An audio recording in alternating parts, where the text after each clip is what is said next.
ពូកែវិតបជេស្ដី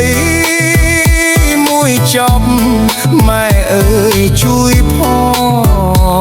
ងអើយខ្លាចហើយប្រពន្ធបាញ់ឆោមាត់រឿងជេរទុកចិត្តលើគាត់ខ្ញុំរ៉េបឲ្យ10លើ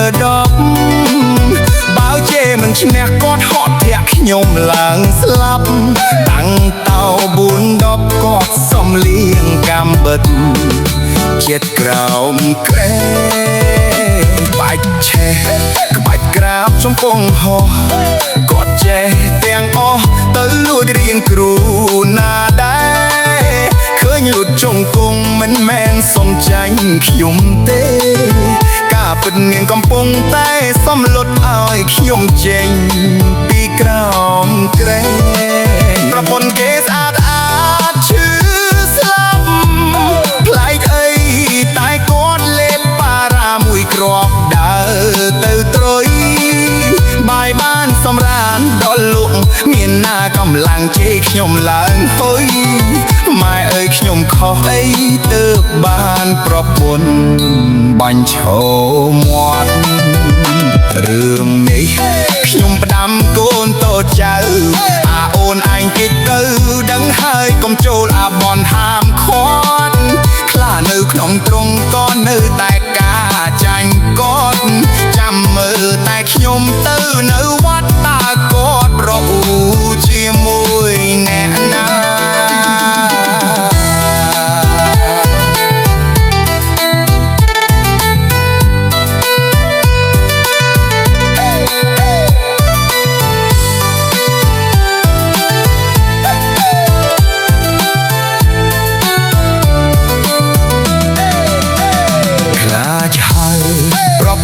បាញ់ឆោមាត់រឿងជេរទុកចិត្តលើគាត់ខ្ញុំរ៉េតឲ្យ10លើ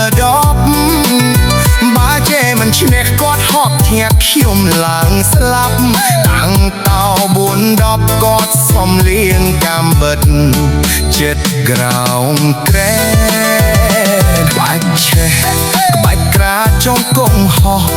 គាត់ចេះទាំងអស់ទៅលួចរៀនគ្រូណាដែរឃើញលឹកចំគុំមិនមែនសុំចាញ់ខ្ញុំទេការពិតនឹងកំពុងតែសំលុតឲ្យខ្ញុំចេញពីក្រោមក្រែប្រពន្ធគេស្អាតឈឺលំប្រុកប្លែកអីតែគាត់លេបប៉ារ៉ាមួយគ្រាប់ដើរទៅត្រុយ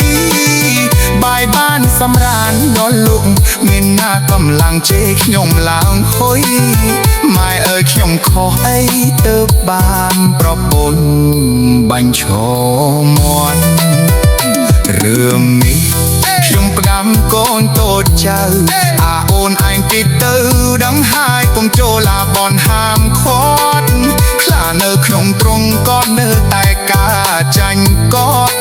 ចាំមើលតែខ្ញុំទៅនៅវត្តតាគាត់រអ៊ូជាមួយណែ